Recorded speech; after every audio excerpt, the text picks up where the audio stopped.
یہ 56 ہجری کی بات ہے۔ حضرت امیر معاویہ رضی اللہ تعالیٰ عنہ کی خلافت کے 16 سال گزر چکے تھے۔ اسلامی ریاست اس وقت ایک گلوبل سپر پاور بن چکی تھی۔ شام سے خراسان تک ہر طرف اسلام پھیل چکا تھا، لیکن اب حضرت امیر معاویہ رضی اللہ تعالیٰ عنہ کی عمر کافی زیادہ ہو چکی تھی۔ وہ اب سوچنے لگے تھے کہ مسلمانوں کا اگلا خلیفہ کون ہوگا، اور بالآخر انہوں نے ایک بہت بڑا ڈیسیژن لیا، ایک ایسا ڈیسیژن جس نے مسلمانوں کی ہسٹری کو ہمیشہ کے لیے بدل دیا۔ انہوں نے ڈیسائیڈ کیا کہ ان کے بعد حکومت سنبھالے گا ان کا بیٹا یزید۔ یہ خبر فوراً ہی پوری اسلامی سلطنت میں پھیل گئی۔ یزید کی نامینیشن نے بہت سے صحابہ کرام اور اہل بیت کو پریشان کر دیا، کیونکہ خلافت کبھی بھی ایسے فیملی میں ٹرانسفر نہیں ہوتی تھی، بلکہ ٹاپ کے صحابہ کی ایک کمیٹی فیصلہ کرتی تھی کہ مسلمانوں میں خلافت کے لیے سب سے زیادہ کیپیبل کون ہے۔ مگر حضرت امیر معاویہ رضی اللہ تعالی عنہ اس پروسیس کو فالو کیے بغیر ہی یزید کو اپنا آفیشیل جانشین بنا چکے تھے۔ حضرت امیر معاویہ رضی اللہ تعالی عنہ کی خلافت کا کیپٹل شام کے علاقے دمشق میں تھا، جبکہ اس کے علاوہ مسلمانوں کے 3 بڑے پولیٹیکل سینٹرز تھے: کوفہ، بصرہ اور سب سے بڑھ کر مدینہ منورہ۔ چند ہی دنوں میں دمشق، کوفہ اور بصرہ میں یزید کی بیعت شروع ہو گئی۔ اب سب کی نظریں مدینہ منورہ پر لگی ہوئی تھیں، کیونکہ وہاں موجود تھے نواسہ رسول امام عالی مقام امام حسین علیہ السلام۔ پوری امت کی نظریں امام حسین پر لگی ہوئی تھیں کہ وہ کیا ڈیسیژن لیتے ہیں، کیا وہ یزید کی بیعت کرتے ہیں یا نہیں۔ امام حسین نے یزید کی خلافت کو ٹوٹلی ریجیکٹ کر دیا۔ وہ خلیفہ چننے کے اس پروسیس کے بھی خلاف تھے، اور انہیں اندازہ تھا کہ یزید مسلمانوں کی لیڈرشپ کے قابل نہیں۔ نہ صرف امام حسین نے بیعت سے انکار کیا، بلکہ اور بھی بہت سے ٹاپ کے صحابہ کرام نے انکار کر دیا، جس میں حضرت ابوبکر صدیق رضی اللہ تعالی عنہ کے بیٹے حضرت عبد الرحمن بن ابی بکر، حضرت عمر رضی اللہ تعالی عنہ کے بیٹے حضرت عبداللہ بن عمر، اسی طرح حضرت عبداللہ بن زبیر اور حضرت عبداللہ بن عباس رضی اللہ تعالی عنہم۔ یہ سب حضرات امام حسین کے ساتھ شامل تھے۔ ان حضرات کے اس ری ایکشن سے حکومت کے لیے ایک پولیٹیکل کرائسس کھڑا ہو گیا۔ حضرت امیر معاویہ رضی اللہ تعالی عنہ نہیں چاہتے تھے کہ امت میں کوئی بھی اختلاف پیدا ہو، اسی لیے انہوں نے عراق کے گورنر زیاد کو فوراً مدینہ بھیجا کہ جاؤ اور ان حضرات کو کنونس کرو کہ یزید کو مان لینا ہی امت کے اتحاد کے لیے بیسٹ آپشن ہے۔ زیاد مدینہ پہنچا اور سب کو جمع کر کے یزید کے حق میں ایک سپیچ کی۔ اس مجمع میں ایک عظیم صحابی کھڑے ہوئے، یہ تھے حضرت ابوبکر صدیق رضی اللہ تعالی عنہ کے بیٹے حضرت عبد الرحمن بن ابی بکر رضی اللہ تعالی عنہ۔ انہوں نے ارشاد فرمایا، اے بنو امیہ، ہمارے سامنے 3 مثالیں ہیں، رسول اللہ صلی اللہ علیہ وسلم کی، حضرت ابوبکر رضی اللہ تعالی عنہ کی اور حضرت عمر رضی اللہ تعالی عنہ کی۔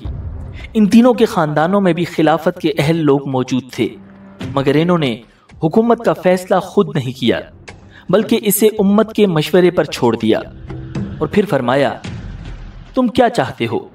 یہ کہ جیسے رومن یا پرشین امپائر کے بادشاہ مرتے ہیں تو ان کا بیٹا تخت پر بیٹھ جاتا ہے، ویسا ہی سسٹم اسلام میں لانا چاہتے ہو؟ نہیں، اسلام میں بادشاہت نہیں، یہ خلافت ہے جو کہ مشورے اور امت کے فیصلے سے طے ہوتی ہے۔ گورنر مدینہ کے لوگوں کو کنونس کرنے میں ناکام ہو چکا تھا۔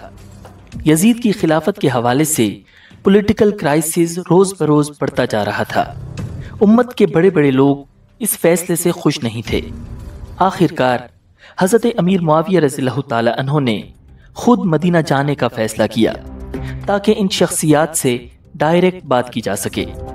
حضرت امیر معاویہ رضی اللہ تعالی عنہ جب مدینہ پہنچے تو حضرت امام حسین مکہ جا چکے تھے۔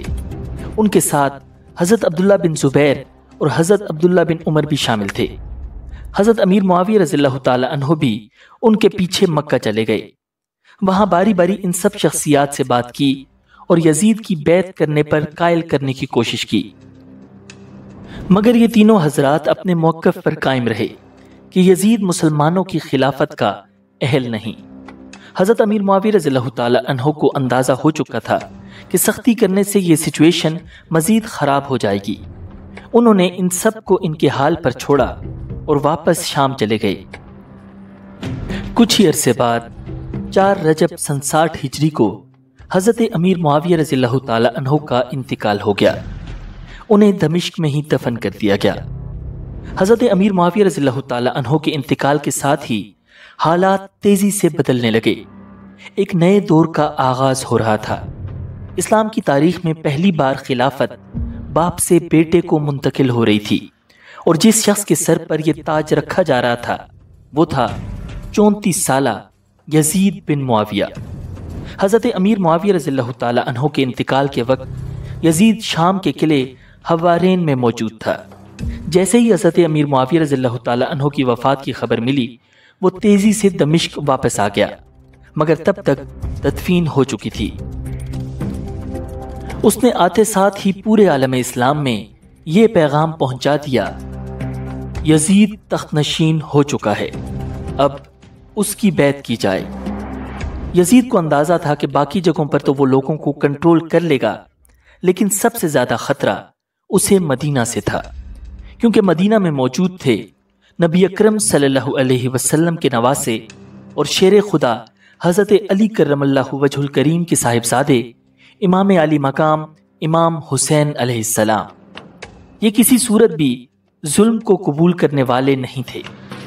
یزید کو بھی پتا تھا کہ جب تک امام حسین اور ان کے ساتھی بیعت نہیں کریں گے، تب تک پوری مسلم دنیا میں اسے خلیفہ کے طور پر ایکسیپٹ نہیں کیا جائے گا۔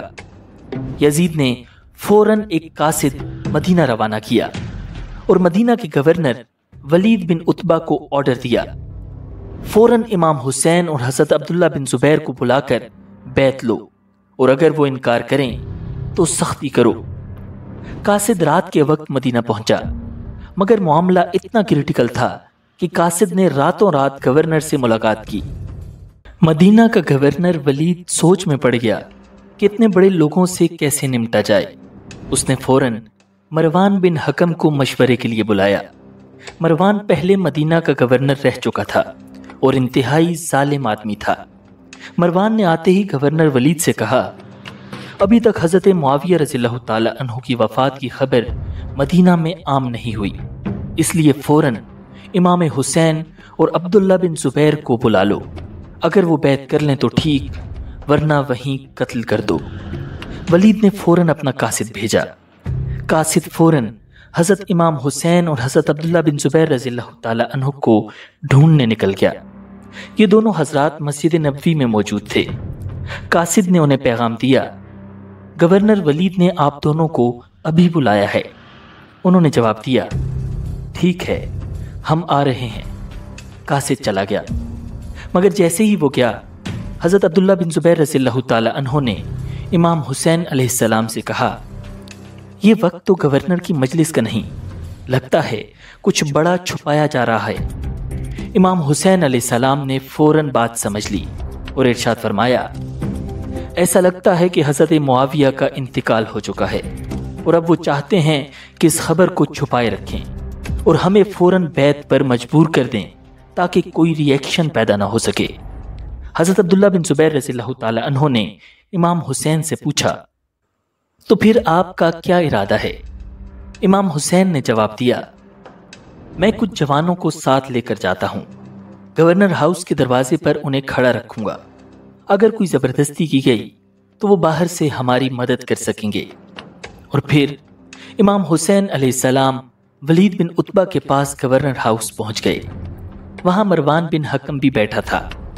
امام حسین نے نہایت اطمینان سے بات کا آغاز کیا، میں دیکھ رہا ہوں کہ تم دونوں جو پہلے آپس میں اختلاف رکھتے تھے اب ایک ساتھ بیٹھے ہو، اللہ کرے تمہارا اتحاد خیر کا سبب بنے۔ پھر ولید نے یزید کا خط امام حسین کے سامنے رکھ دیا، جس میں حضرت معاویہ کی وفات کی اطلاع اور یزید کے لیے بیعت کا مطالبہ تھا۔ امام حسین نے حضرت معاویہ کے انتقال پر افسوس کا اظہار کیا، پھر بالکل صاف اور باوقار انداز میں کہا، میرے جیسے شخص کے لیے یہ مناسب نہیں کہ میں کسی اندھیرے کمرے میں چھپ کر بیعت کر لوں۔ بیعت تو امت کے سامنے کھلے عام ہوتی ہے، جب لوگ جمع ہوں گے تب یہ فیصلہ ہوگا۔ امام حسین کے روب کی وجہ سے ولید کو مزید کچھ بھی کہنے کی ہمت نہ ہوئی اور اس نے انہیں جانے دیا۔ اب امام حسین اور حضرت عبداللہ بن زبیر رضی اللہ تعالی عنہ دونوں کو واضح ہو چکا تھا کہ یزید کی حکومت بیعت لینے کے لیے کسی بھی حد تک جا سکتی ہے، مگر بیعت کرنا ان کے ضمیر، ایمان اور اصولوں کے خلاف تھا۔ اسی لیے حضرت عبداللہ بن زبیر نے رات کے آخری حصے میں خاموشی سے مدینہ چھوڑ دیا، ایک کم جانا پہچانا رستہ پکڑا اور مکہ کی طرف روانہ ہو گئے۔ صبح جب ولید کو خبر ملی تو پریشانی کے عالم میں 40-50 سوار ان کے پیچھے بھیج دیے، لیکن وہ کافی فاصلہ طے کر چکے تھے اور ہاتھ نہ آ سکے۔ کچھ دن بعد امام حسین علیہ السلام نے بھی مدینہ سے نکلنے کا فیصلہ کر لیا۔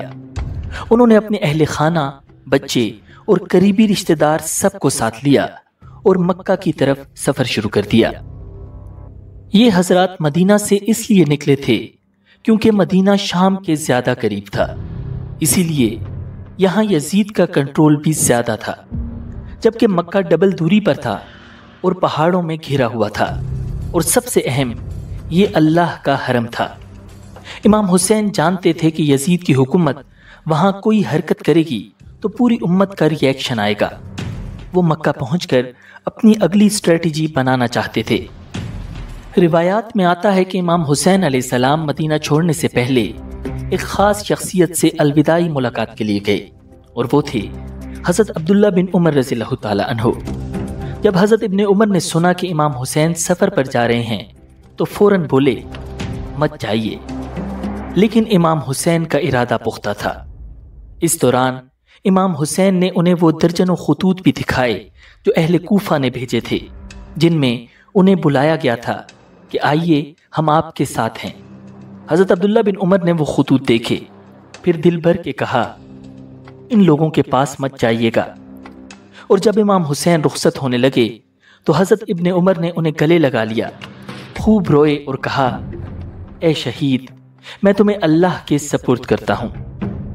روایات کے مطابق حضرت امام حسین رضی اللہ تعالی عنہ 27 رجب کو مدینہ سے نکلے اور 3 شعبان کو مکہ پہنچ گئے۔ جب امام حسین اور حضرت عبداللہ بن زبیر رضی اللہ تعالی عنہ مدینہ چھوڑ کر مکہ چلے گئے تو مدینہ کی فضا میں بے چینی اور خوف پھیل چکا تھا۔ گورنر ولید بن عتبہ اب امام حسین کے چاہنے والوں کو بھی برداشت نہیں کر رہا تھا۔ اس نے حضرت عبداللہ بن مطیع رضی اللہ تعالی عنہ اور مسلم بن عبد الرحمن رضی اللہ تعالی عنہ کو گرفتار کر کے قید کر دیا، صرف اس لیے کہ وہ امام حسین سے محبت رکھتے تھے۔ مدینہ کے لوگ پریشان ہو چکے تھے۔ انہوں نے حضرت عبداللہ بن عمر رضی اللہ تعالی عنہ سے درخواست کی کہ آپ گورنر سے بات کریں۔ حضرت ابن عمر بے چین ہو کر گورنر ہاؤس پہنچے اور کہا، ظلم نہ کرو، اپنی حکومت کو ظلم سے مضبوط مت بناؤ، یہ دونوں بے گناہ ہیں، انہیں رہا کر دو۔ مگر ولید نے صاف جواب دے دیا، مجھے میرے خلیفہ یزید کا یہی حکم ہے۔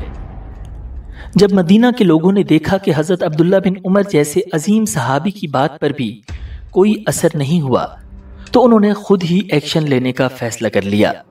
وہ جمع ہوئے اور انہوں نے قید خانے پر حملہ کر دیا اور امام حسین کے ساتھیوں کو آزاد کروا لیا۔ اب یہ حضرات بھی مدینہ سے فرار ہو کر مکہ پہنچ چکے تھے۔ ہر گزرتے دن کے ساتھ صورتحال یزید کے لیے خطرناک ہوتی جا رہی تھی۔ اسے جب پتہ چلا کہ امام حسین اور حضرت عبداللہ بن زبیر رضی اللہ تعالی عنہم مدینہ سے نکل گئے ہیں تو وہ غصے سے بھڑک اٹھا۔ اس نے ساری ناکامی کا الزام مدینہ کے گورنر ولید پر ڈال دیا اور اسے اس پوزیشن سے ہٹا کر اس کی جگہ نیا گورنر مقرر کر دیا، اور وہ تھا عمر بن سعید الاشتک، ایک انتہائی ظالم اور سفاک شخص۔ یہ بدبخت مدینہ پہنچتے ہی قسم کھا کر کہنے لگا، میں مکہ پر حملہ کروں گا جہاں یہ دونوں چھپے بیٹھے ہیں۔ لیکن یہ اتنی آسان بات نہیں تھی، کیونکہ ماہ شوال شروع ہونے والا تھا اور حج کا موسم آنے والا تھا۔ دنیا بھر سے لاکھوں حاجی مکہ جا رہے تھے۔ اب اگر ان مقدس ایام میں نبی اکرم صلی اللہ علیہ وسلم کے نواسے اور ان کے ساتھیوں کے خلاف مکہ مکرمہ میں حملہ کیا جاتا تو پوری امت ان ظالموں کے خلاف اٹھ کھڑی ہوتی۔ اسی لیے حکومت نے حج کے ختم ہونے تک انتظار کرنے کا فیصلہ کیا۔ اسی دوران کوفہ سے امام حسین علیہ السلام کے نام مسلسل خطوط آ رہے تھے۔ روز قاصد آتے، نئے خطوط لاتے اور سب میں ایک ہی پیغام ہوتا: اے نواسۂ رسول صلی اللہ علیہ وسلم، ہمارے پاس آئیے، ہم آپ کے ساتھ ہیں، ہم یزید کو خلیفہ نہیں مانتے۔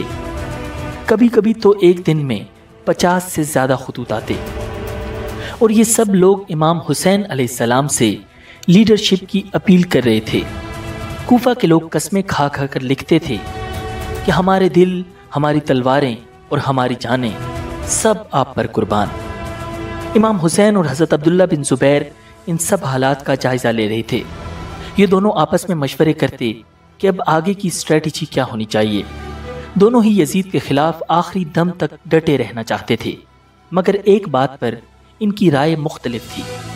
حضرت عبداللہ بن زبیر رضی اللہ تعالی عنہ چاہتے تھے کہ اس تحریک کا سینٹر مکہ ہو، کیونکہ یہ شہر نہ صرف مسلمانوں کا روحانی مرکز تھا بلکہ یہاں ان کے ساتھیوں کی بھی بڑی تعداد موجود تھی۔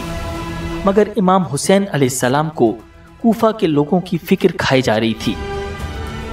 امام حسین کو خدشہ تھا کہ اگر وہ ان سب کو تنہا چھوڑ دیں گے تو وہاں خانہ جنگی شروع ہو سکتی تھی، مگر اس سے بھی بڑھ کر امام حسین کو مکہ کی اور اللہ کے حرم کی فکر تھی۔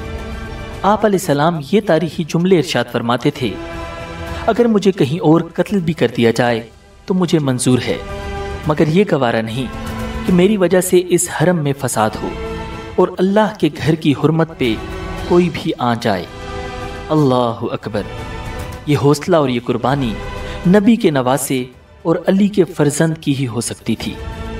بالآخر امام حسین نے ایک خاص آدمی کو بلایا اور ایک خاص پیغام دے کر کوفہ روانہ کر دیا۔ کون تھی وہ خاص شخصیت اور امام نے ان کو کیا پیغام دیا اور اس کے بعد حالات نے کیا رخ اختیار کیا، جاننے کے لیے دیکھیے نیکسٹ ایپیسوڈ۔ اگر آپ چاہتے ہیں کہ آپ کو ہماری ہر آنے والی ویڈیو فوراً مل سکے تو سبسکرائب کر کے بیل آئیکن پریس کر دیں، ویڈیو کو لائک کیجیے اور کامنٹس میں اپنا فیڈ بیک ضرور دیجیے گا۔ مجھے دیجیے اجازت۔ اللہ نگہبان۔